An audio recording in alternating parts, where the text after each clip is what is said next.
Fais confiance à Jésus, le Sauveur et l'ami. Je le loue, car il est fidèle. Jésus, je lui fais confiance. Alors toutes les détresses disparaissent. Mon esprit est libre pour louer Dieu. Faire confiance à Jésus apporte la liberté et le bonheur. Comme un enfant lui faire confiance, quoi qu'arrive. Il conduit ma vie vers le but éternel. Mon âme et ma paix. Mon âme est dans la paix et le repos.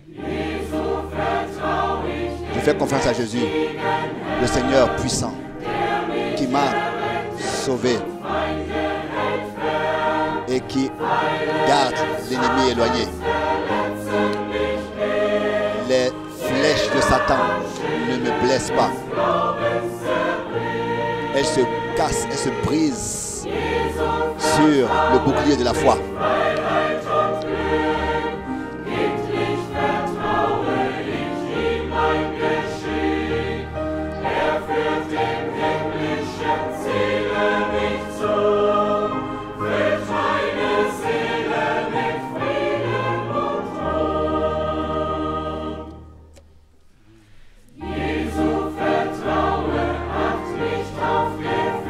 Faire confiance à Jésus et ne pas se reposer sur ce qu'on ressent. Quoi qu'arrive, même si le ciel serait pour nous comme de l'air, nous restons confiants, croyants, et il fortifie notre cœur par la foi en sa parole. Jésus, faire confiance à Jésus apporte la liberté et le bonheur. Comme un enfant lui faire confiance, quoi qu'arrive. Il conduit vers le but éternel. Mon âme est en paix et en repos.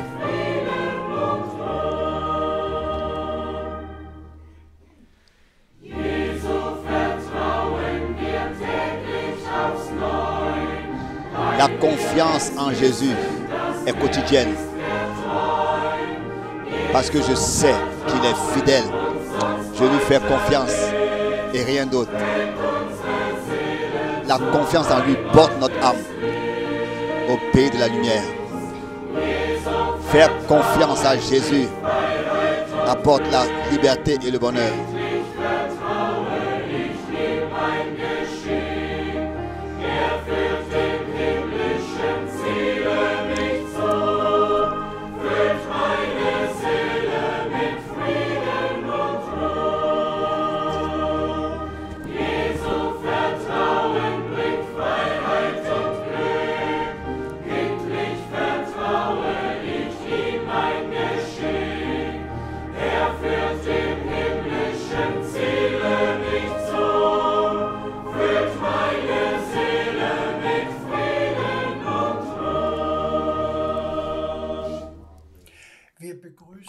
Nous saluons tous les frères et toutes les sœurs,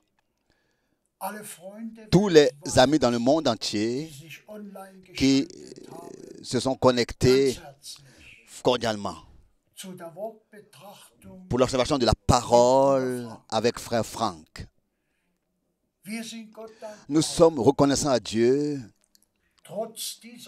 malgré cette pandémie et nous avons la possibilité, malgré cette pandémie et cette lockdown, nous avons cette possibilité d'écouter la parole vivante, révélée de Dieu. Nous remercions Dieu pour toutes les salutations de bénédiction qui nous ont atteints, de nos frères de beaucoup de pays et de beaucoup de langues. Que le Seigneur puisse nous bénir, nous parler par sa parole révélée. Je lis une parole de l'Écriture de Romains chapitre 15, verset 4.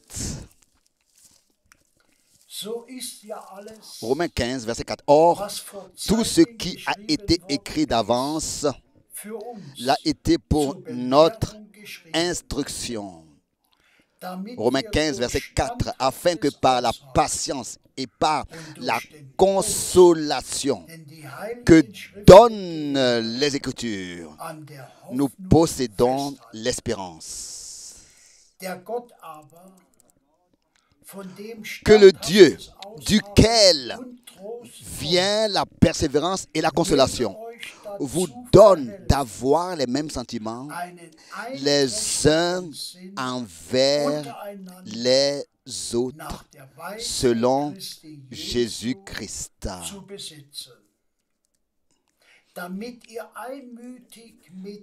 afin que tous ensemble, d'un commun accord, d'une seule bouche, vous glorifiez le Dieu et Père de notre Seigneur Jésus-Christ. Nous voulons prier.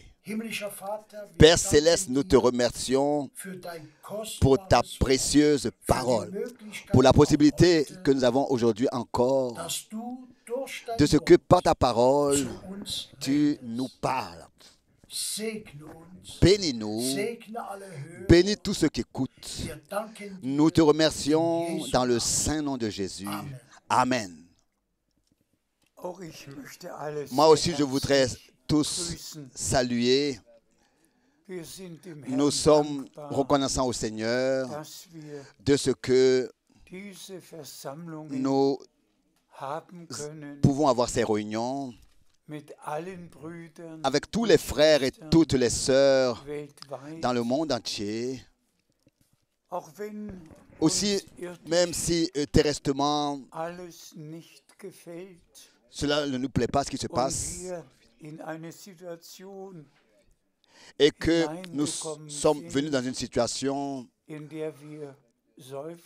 dans laquelle nous soupirons. Mais malgré tout, nous disons reconnaissance à Dieu, nous lui disons merci en toutes choses.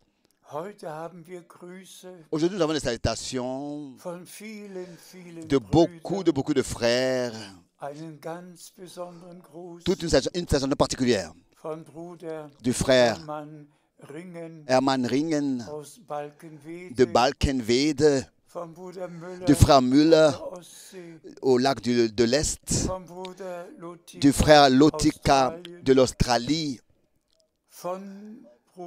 du frère Chovava du Zimbabwe, du frère André de Montréal, du frère Hervé de Lyon, du frère, des frères ici et là, et de partout, de la Suisse, de l'Autriche, du Congo, de l'Afrique du Sud, de partout. Les frères nous saluent, qui se réjouissent avec nous de ce que ils peuvent écouter la sainte et précieuse parole de Dieu de cette manière, l'observer, et particulièrement aussi les salutations de tous les frères de l'Afrique du Sud, de l'Amérique du Sud, de partout. Au Seigneur soit la reconnaissance.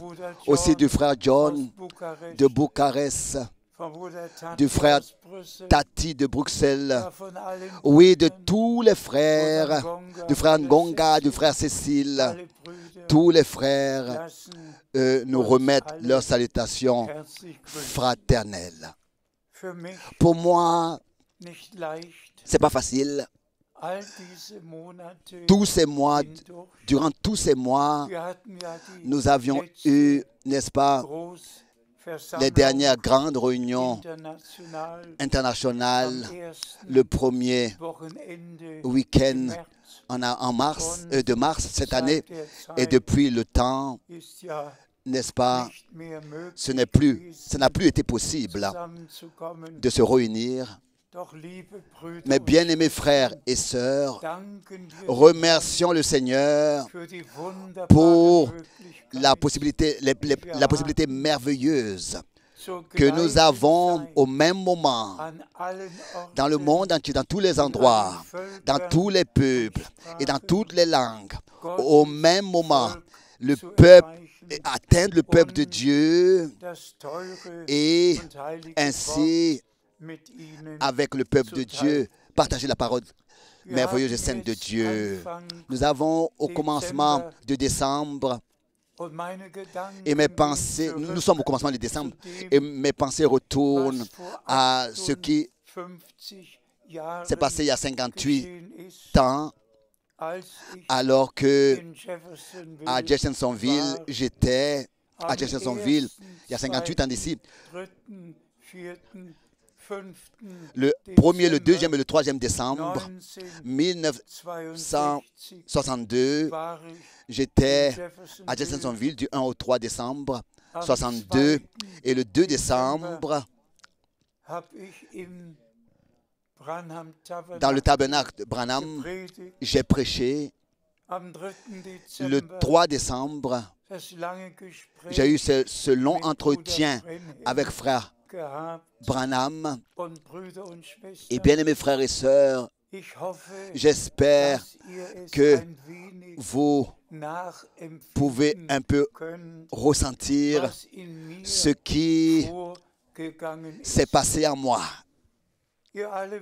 Tous, vous savez, ou bien alors vous l'avez appris après, ce qui s'est passé en Europe, ce qui s'est passé en Allemagne en 1971, ce qui se passait en 1971, comment est-ce que le mur à Berlin a été construit, bâti, comment est-ce que des chars russes de l'autre côté et des chars ou bien des tanks américains de l'autre côté, du côté de la porte Brandenburg à Berlin. Et nous ne savions pas ce qui allait se passer.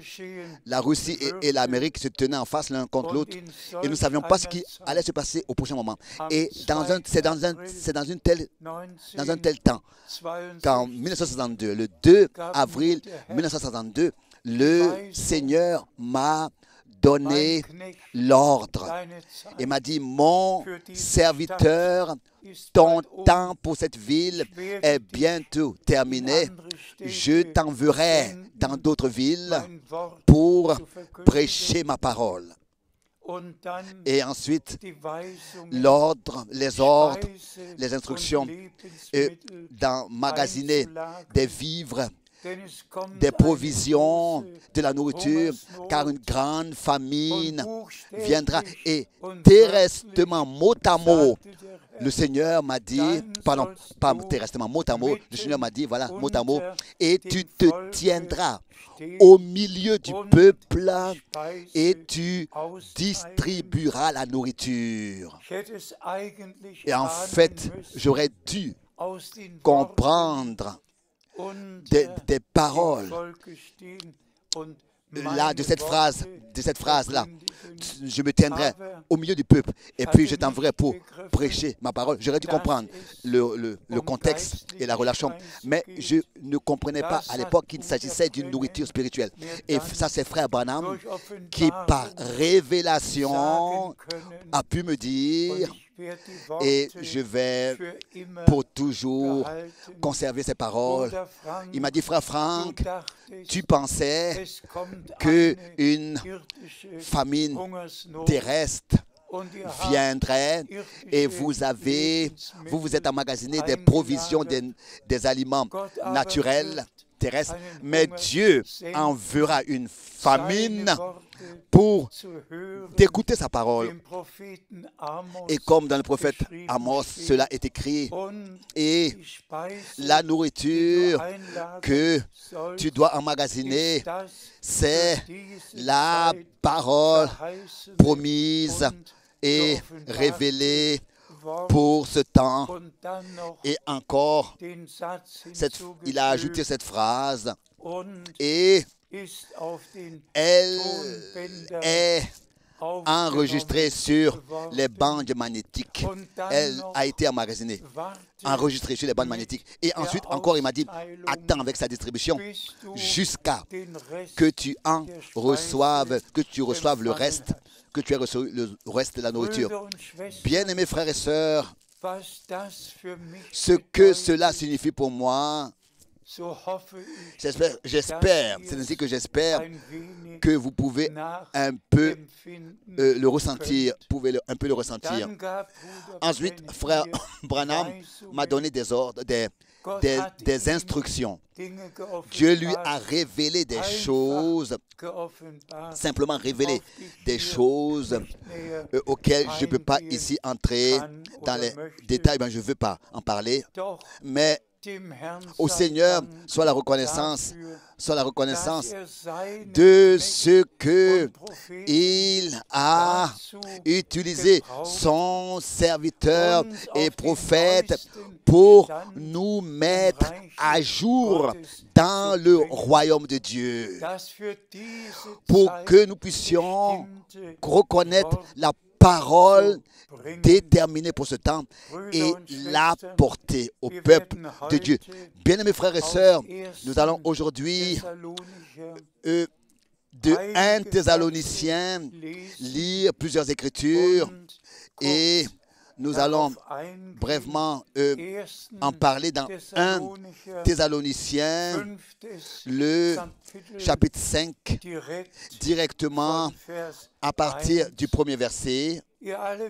Tous, vous savez que dans 1 Thessaloniciens, au chapitre 4, à partir du verset 13, Paul, n'est-ce pas, a parlé, il a décrit exactement le retour du Seigneur. Et nous sommes très, très reconnaissants pour cette exactitude.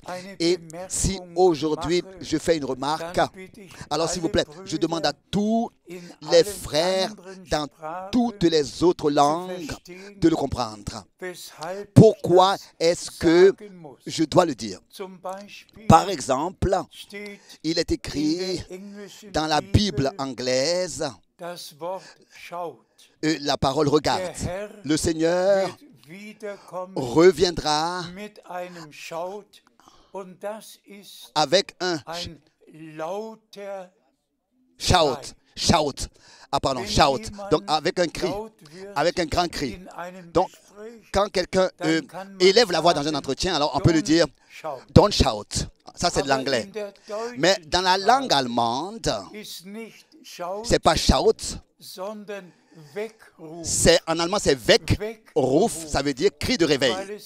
Cri de réveil, parce qu'ici il s'agit des morts qui se sont endormis en Christ. C'est pour cette raison que je me réjouis de ce que la langue allemande de la Bible traduite en allemand nous a été transmise dans une exactitude.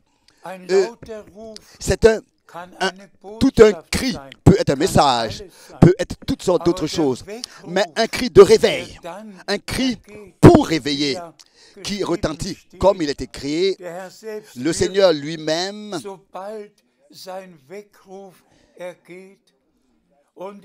a un signal donné à la voix d'un archange et au son de la trompette de Dieu descendra, car le Seigneur lui-même a un cri de réveil donné à la voix d'un archange.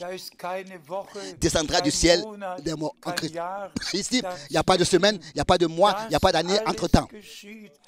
Cela a lieu en un seul jour, au même temps, à la même seconde. Il n'y a pas d'année, de mois, ou bien.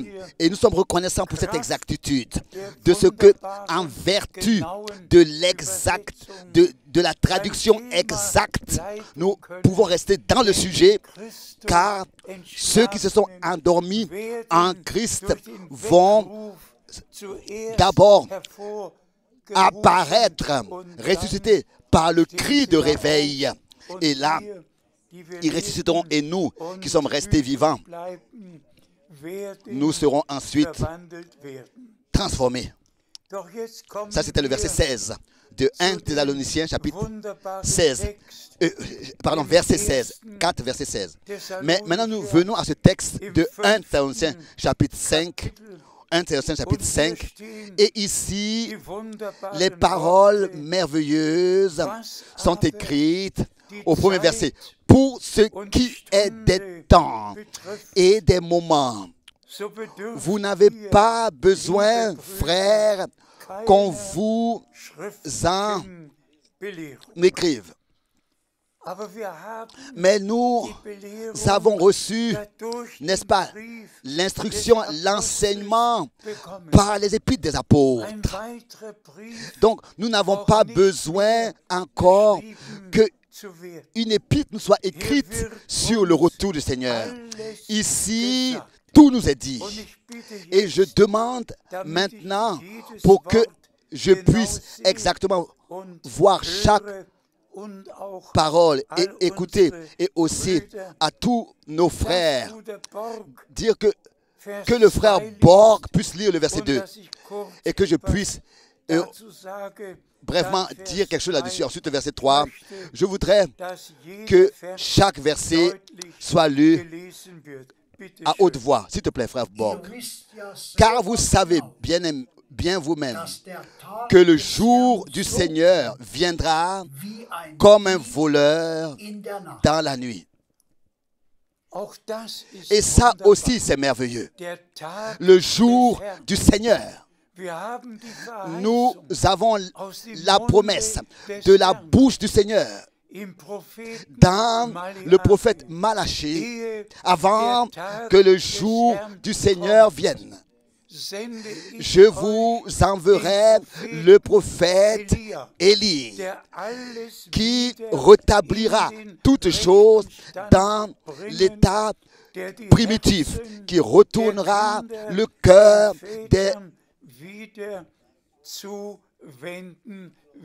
des enfants à leur père. Donc, quand nous voyons la relation d'une écriture aux autres, quand nous recevons cette relation, ce contexte, et c'est de ça qu'il s'agit, aujourd'hui, que nous puissions réellement seulement aller d'écriture en écriture pour exactement pouvoir dispenser correctement et ordonner les choses correctement dans leur contexte. Relisons encore le verset 2 et directement le verset 3.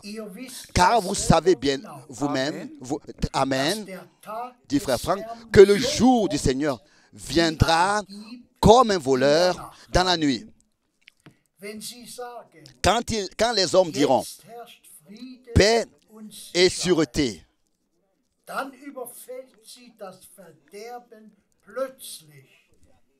alors une ruine soudaine les surprendra comme les douleurs de l'enfantement surprennent la femme enceinte et ils n'échapperont point. Aussi, ce verset et cette écriture, quand ils diront maintenant règne la paix, regardons au Proche-Orient. De manière internationale, en relation avec Israël et avec ce qui doit se passer là-bas, l'expression paix, donc procédure de paix de tous les politiciens qui s'occupent avec cette situation utilisent. Procédure de paix. Il s'agit de la procédure de paix. Pas seulement d'une procédure de paix aux États-Unis, pas d'une procédure de paix en Russie, ou bien en Chine, ou bien ici, au milieu de l'Europe. Mais il s'agit de la procédure de paix de laquelle les Saintes Écritures rendent témoignage, qui est prédite. Et quand ils diront, c'est écrit ici, paix et sûreté, alors une ruine soudaine les surprendra, comme les douleurs de l'enfantement surprennent, car il y aura une soi-disant paix, une apparence de paix qui aura été possible par beaucoup de compromis. Mais ensuite, une ruine soudaine les surprendra. Une ruine soudaine, alors les surprendra. Lisons le prochain verset, le verset 4. Mais vous, frères,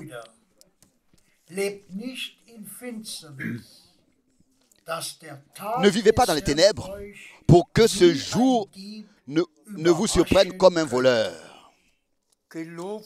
Loué et exalté soit le nom du Seigneur.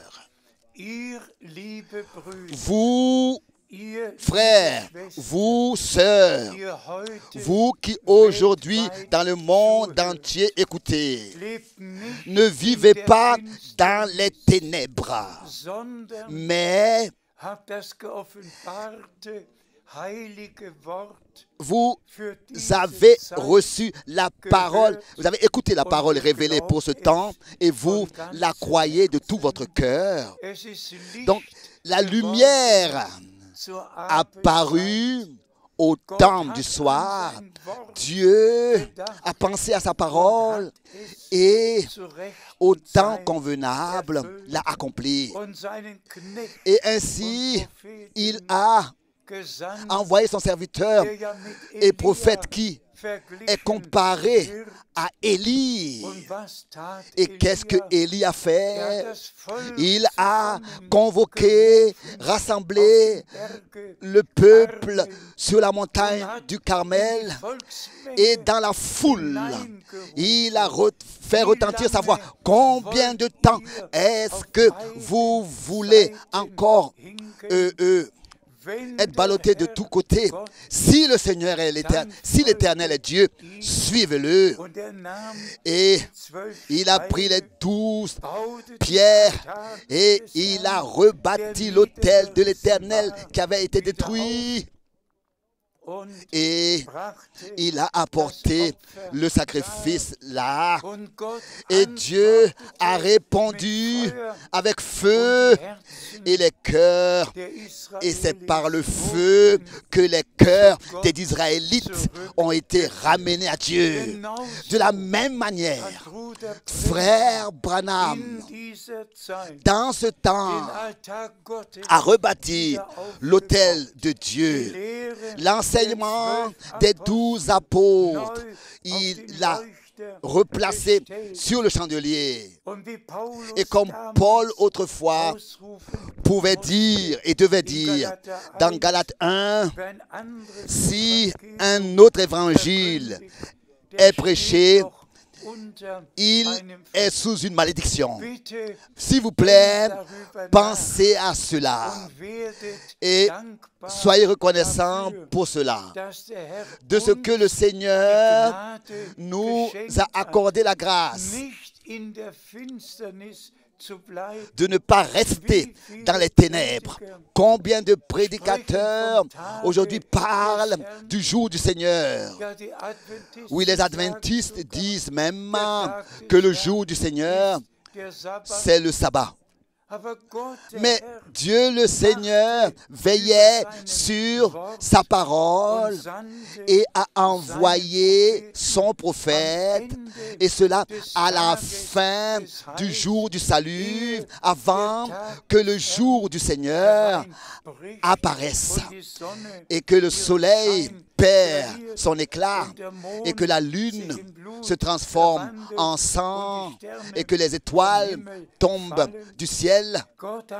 Dieu a veillé à ce que ces choses, justement à la fin de la fin des temps, ne nous surprennent pas, mais que nous puissions reconnaître et prendre part à l'introduction dans le dessein du salut de notre Dieu par la grâce de Dieu.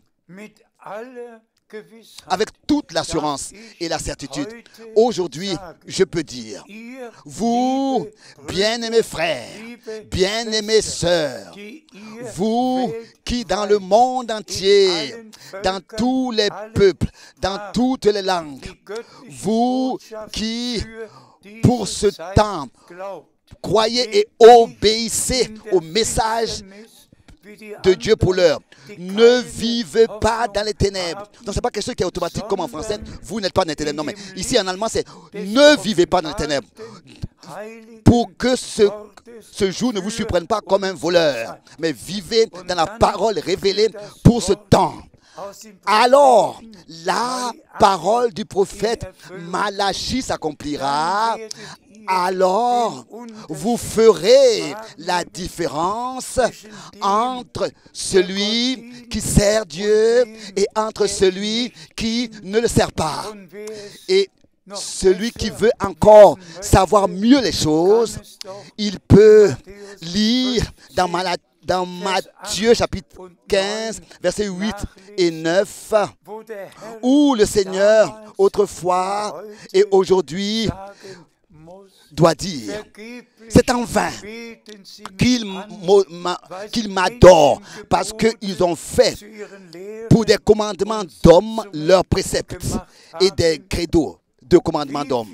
Combien ont leurs propres enseignements, leurs propres doctrines, leurs propres professions de foi qu'ils ont infiltrées et qu'ils ont infiltrés dans les différentes communautés. Tout cela est cru, ce qui a été fixé comme profession de foi le jour du fondement de cette certaine confession. Mais l'Église du Dieu vivant, elle a qu'un seul jour de fondement, de son fondement. Et le fondement de l'Église a eu lieu le jour de la Pentecôte. Le jour de la Pentecôte, lors de l'effusion de cet esprit, alors que les 120 étaient rassemblés dans la chambre haute et que la rédemption avait eu lieu déjà, le sang de la nouvelle alliance avait coulé. La rédemption était accomplie, le pardon, la grâce et le salut nous a été accordé, et c'est là que les premiers croyants étaient rassemblés et le Saint-Esprit les a remplis. Et voilà que Dieu le Seigneur lui-même a fondé l'Église du Nouveau Testament. Lui-même, il pouvait dire, je bâtirai mon Église et les portes du séjour des morts n'éprouveront pas contre elle. Et lui-même achèvera aussi son Église épouse dans notre temps, car c'est pour cet objectif que le message divin de notre génération a été envoyé, tel que à Frère Branham, déjà le 11 juin 1933, il a été dit, tel que Jean-Baptiste a été envoyé comme précurseur de la première venue de Christ. C'est ainsi que tu seras envoyé avec un message qui précédera, ou bien alors qui sera précurseur du retour de Christ. Et nous pouvons, par la grâce de Dieu, rendre témoignage de ça. Et tous les frères dans tous les continents peuvent de la même manière rendre témoignage de ça. Que le dernier message, donc sur toute la surface de la terre, a été propagé, tel que le Seigneur lui-même l'a promis, l'avait annoncé à l'avance en 33. C'est comme ça que ça s'est accompli aussi. Revenons rapidement au décembre, début décembre, le 1er, le 2e et le 3e décembre, le 5e décembre, le 5 décembre 1962, le 1er, le 2e, le 3 et le 5 décembre. Ensuite, le 24 décembre a suivi, de la même année, alors que Frère Branham avait été repris à la maison. Donc c'était en 65, le 24 décembre 65. Mais bien, mes frères et sœurs, pour moi, cela était incompréhensible. Je ne pouvais pas réaliser ça, comprendre que cela avait eu lieu. Je ne pouvais pas le réaliser. Parce que combien de fois Frère Branham, dans ses dernières prédications, aussi s'est référé à ce qu'il avait vu une tente immense. Et parfois, il disait, Elle ressemblait à une cathédrale, mais elle était une tente. Et il a attendu, il a même dit, c'est ainsi dit le Seigneur, il a attendu que cette vision s'accomplisse. Et il a dit, cela aura lieu. Mais frère Branham était un prophète. Il a fait que voir ce qui allait arriver. Et ensuite, il a même attendu dans son temps, de son vivant, que cela arrive dans son temps. Mais ensuite, il est décédé, il a été repris à la maison et tous, vous savez, j'ai vu la manière avec laquelle, sur la nuée surnaturelle, il fut pris. Et j'ai vu réellement dans cette vision, j'ai dit, mais frère Branham, tu n'es pas le Fils de l'homme. Pourquoi est-ce que je te vois monter sur cette nuée? Et c'était exactement le 24 décembre en 1965, entre 10 heures, donc 22h30 et 23h. Et frère Branham, exactement au temps de l'Europe, il est décédé à 10h45. À 10h45. Donc, lors de au moment où il était en train de partir, je l'ai vu en vision. Et si j'avais la photo avec la nuée, complètement à droite, à la fin de la nuée, complètement à droite, il était sur la tête du Seigneur, sur la nuée. Il était pris et montait dans la gloire. Mais maintenant arrive le 19 janvier. Le 19 janvier 1966. Bien-aimés frères et bien-aimées sœurs, le 19 janvier 1966, j'ai eu une expérience extraordinaire. Et je peux aujourd'hui ici le dire. J'ai eu toutes ces différentes expériences surnaturelles que je les ai écrites, mais même la date, l'endroit et l'heure exacte, je peux dire à chacun quand est-ce que, où et à quelle heure cela s'est passé. Et de la même manière aussi avec le 19 décembre en janvier 1966, simplement en esprit, j'ai été ravi dans une réunion. Le côté duquel je me tenais était en bois, un bâtiment en bois.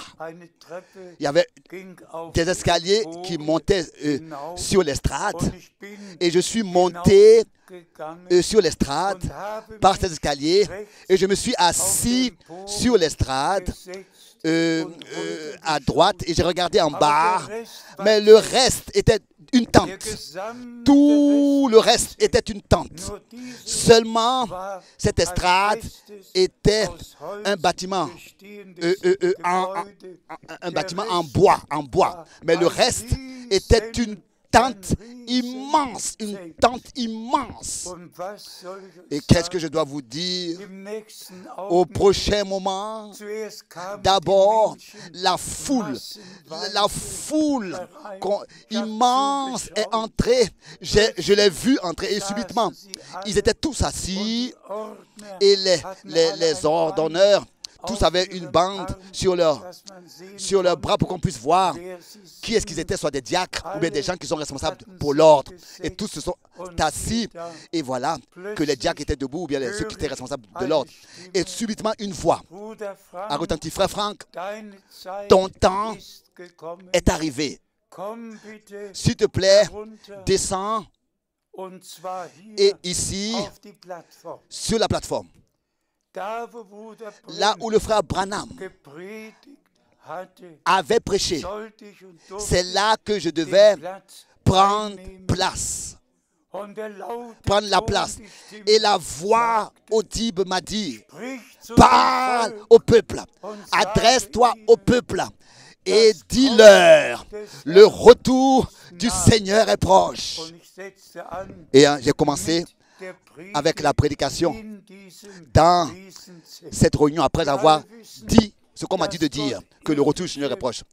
Et vous savez que le Seigneur a utilisé toujours des exemples terrestres. Et avec cela, il s'agissait en fait du monde entier. Du monde entier. Et tous les peuples sont inclus dans cette adresse, dans cette parole adressée. Le message que frère Branham a apporté, c'était pas seulement pour l'Amérique. Il était un citoyen des États-Unis, c'est vrai. Mais le message était pour toute l'Église sur toute la terre. De la même manière, c'est encore aujourd'hui. J'ai fait que... je n'ai qu'un passeport allemand, mais la parole de Dieu, le message de Dieu est adressé à tous les peuples. Ou bien encore dit plus exactement, est pour tous les enfants de Dieu, dans tous les peuples, les langues et les nations. Remarquez pourquoi est-ce qu'aujourd'hui, d'abord, nous avons lu 1 Thessaloniciens, nous avons choisi 1 Thessaloniciens, chapitre 5, au verset 4. Mais vous, frères, vous n'êtes pas dans les ténèbres. Non, en allemand c'est, mais vous, frères, ne vivez pas dans les ténèbres. Ne vivez pas pour que ce jour ne vous surprenne. Non, vous êtes tous des enfants de la lumière et des enfants du jour. Nous ne sommes point de la nuit ni des ténèbres. Et en tant qu'enfants du jour, du salut, nous avons la grâce de marcher dans la lumière, ou bien alors à la lumière de la parole révélée pour cette époque. Et nous avons répondu par la grâce de Dieu à l'appel à sortir. Vous, mon peuple, sortez du milieu d'eux. Ne touchez à rien d'impur. Séparez-vous. Ordonne l'Éternel. Nous n'avons pas seulement 2 Corinthiens, le chapitre 6 que nous avons choisi, mais il y a aussi Apocalypse que nous avons accepté et reçu, mais aussi Apocalypse 18 au verset 4. Vous, mon peuple, sortez du milieu d'elle pour que vous n'ayez pas part à ces fléaux. Mais de la même manière, tel que le Seigneur nous a ouvert l'intelligence pour les Écritures, la grâce qu'il nous a donnée, justement maintenant, sincèrement de reconnaître ça, bien-aimés frères et sœurs, un grand héritage nous a été accordé. Une telle fin, avec tant de révélations de la parole de Dieu. Cela n'a jamais existé dans un âge. Et Dieu a utilisé pour cela frère Branham, a pu utiliser pour cela frère Branham, pour justement nous donner toutes les Écritures pour que nous puissions justement avoir l'Ancien et inclure l'Ancien et le Nouveau Testament dans la prédication et ainsi nous adresser au peuple de Dieu dans le monde entier et lui apporter le dernier message glorieux divin. Et encore une fois, cette comparaison dans 1 Thessaloniciens chapitre 4, l'enlèvement et ce qui va se passer pendant l'enlèvement. Et si Paul écrit, ça je vous le dis en tant qu'une parole du Seigneur, cela devrait tomber dans notre cœur comme une bombe. Ce n'est pas moi, Paul, qui le dit, mais ce que je vous écris ici dans 1 Thessaloniciens 4, concernant l'enlèvement, ça c'est ainsi dit l'Éternel. Le Seigneur lui-même reviendra, lui-même à un cri de réveil, à la voix d'un archange et au son de la trompette de Dieu, descendra du ciel. Le Seigneur lui-même. Et les morts en Christ ressusciteront premièrement. Ensuite, nous les vivants qui serons restés, nous serons tous ensemble enlevés avec eux sur des nuées à la rencontre du Seigneur dans les airs.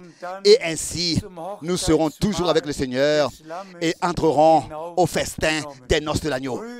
Bien-aimés frères et sœurs, et particulièrement à tous les frères dans le ministère, s'il vous plaît, respectez et ordonnez 1 Thessaloniciens 4 correctement.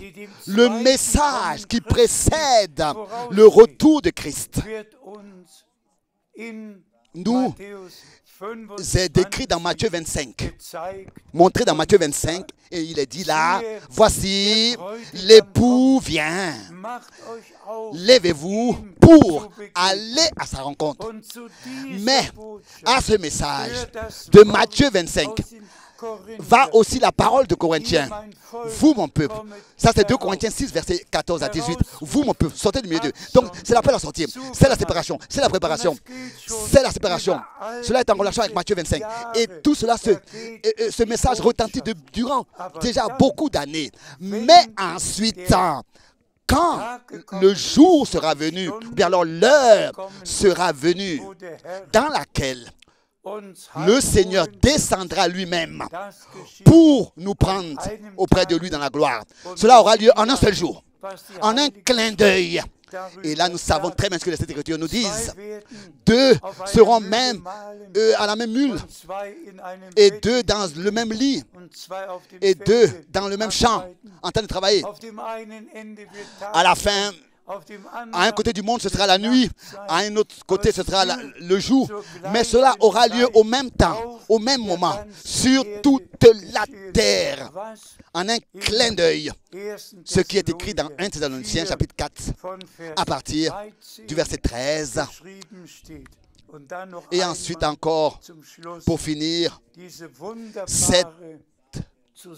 ce résumé merveilleux dans le chapitre 5. C'est pour cette raison, bien vrai frère, ayant de telles promesses, vous, frères et sœurs, vous n'avez pas besoin, frère, qu'on vous écrive concernant ces choses. Vous êtes tous des enfants du jour. Ils seront sincères. Avons-nous encore besoin que quelqu'un nous écrive et pour nous instruire sur ces choses? Non. Dans les Saintes Écritures, nous avons toute l'instruction reçue déjà et nous sommes de tout notre cœur reconnaissants au Seigneur. Donc, nous ne vivons pas dans les ténèbres et tel que frère Branham, toujours de nouveau, l'a dit, la lumière paraîtra au temps du soir. Et la lumière a paru. Et les mystères cachés ont été révélés par le ministère de son serviteur et prophète. Et nous sommes maintenant dispensateurs des mystères de Dieu. Et maintenant, nous avons la grâce de dispenser, d'annoncer tout le dessein du salut de Dieu. Soyez bénis au nom du Seigneur. S'il vous plaît, acceptez-le. Dieu l'a conduit ainsi qu'il a envoyé son prophète pour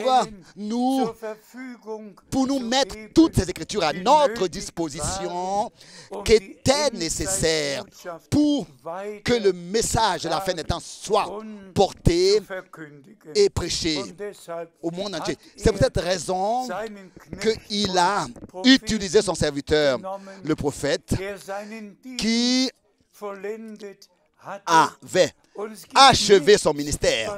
Et il n'y a rien que Dieu aurait dû encore révéler. Tout a été révélé et nous avons la grâce, n'est-ce pas, de remercier le Seigneur pour cela, de ce que nous avons tout le dessein de notre Dieu que nous pouvons prêcher ainsi. Donc, acceptez-le encore une fois de tout votre cœur. De tout votre cœur. Ceci est le jour que le Seigneur lui-même a fait pour tes objectifs.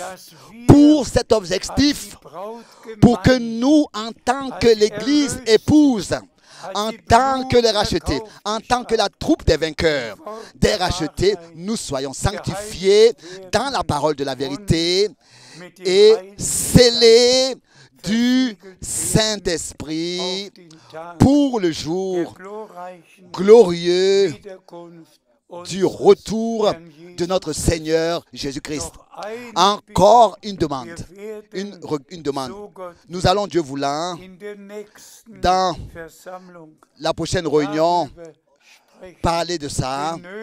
Comment est-ce que c'est nécessaire que ce ne soit pas seulement que nous ayons reçu l'enseignement, mais que nous puissions faire nos expériences personnelles du salut avec Dieu et expérimenter notre préparation personnelle pour que nous puissions apparaître devant le Seigneur sans tache, sans ride, irréprochable.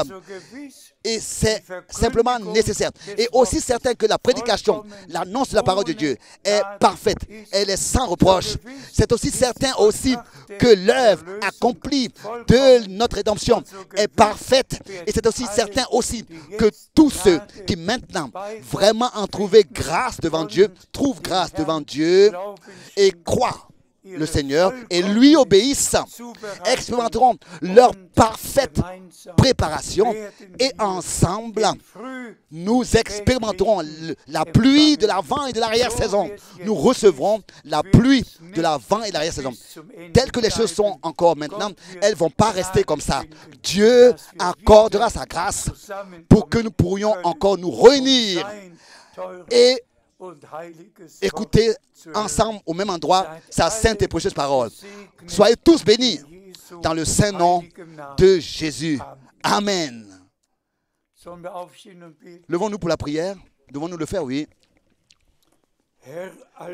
Dieu Tout-Puissant, de tout notre cœur et de toute notre âme, je te remercie et nous te remercions tous de ce que tu nous as agréé, accepté et tu nous as accordé ta lumière.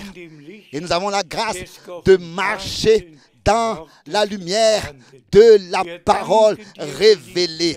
Nous te remercions, bien-aimé Seigneur, de ce que tu as accompli tes promesses et que tu as envoyé le prophète Élie pour rétablir de nouveau toutes choses dans l'état primitif. Et nous te remercions de ce que nous avons eu la grâce de porter ce message jusqu'aux extrémités de la terre.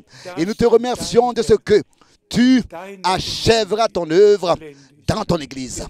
Nous te remercions dans le saint nom de Jésus. Amen. Mon Dieu. Propage l'annonce de Jésus sans hésiter. Cette annonce devient toujours plus précieuse pour les cœurs. Répète-la à tous. Dis comment est-ce qu'il a aimé. Merveilleusement aimé. Invite tous, sans hésiter, sans tarder, invite tous à se dépêcher à venir à Jésus. Dis-leur comment est-ce qu'il les a aimés. Aimés de manière si merveilleuse. Dis-leur à tous jusqu'à qu'ils le comprennent. Et sois venu au Sauveur. Dis au cœur contrit et brisé, ne laisse pas les hommes s'égarer autour de toi et qui marchent dans leur propre chemin. Dis-le jusqu'à ce que tous le voient.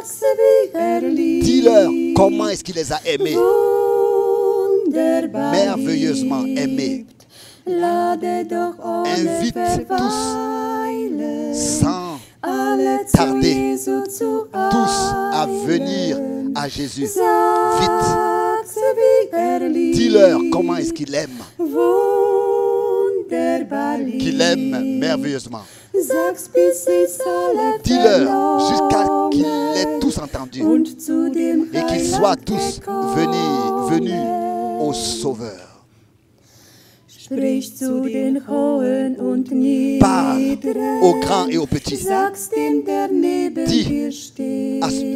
Dis-le à celui qui est à côté de toi, à ton prochain. Répète-le et répète-le encore. Et rends tes paroles une prière. Dis comment est-ce qu'il a aimé merveilleusement. Invite sans tarder tous à venir vite à Jésus. Dis comment est-ce qu'il a aimé. Merveilleusement aimé. Dis-le jusqu'à qu'il ait tous compris et soit venu tous au Sauveur. Porte cette annonce bénie dans tous les pays jusqu'à ce que le monde entier l'ait entendu et ait reconnu leur bénédiction.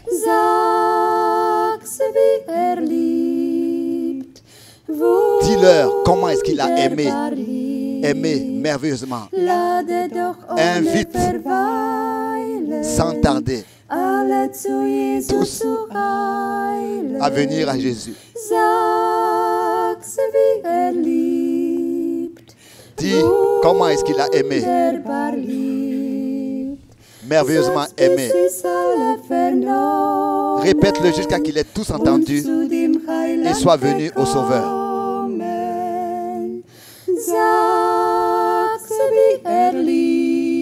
Dis comment est-ce qu'il aime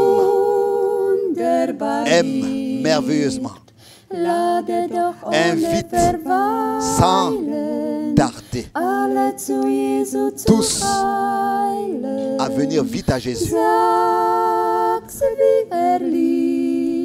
Viens, dis-leur comment est-ce qu'il aime merveilleusement.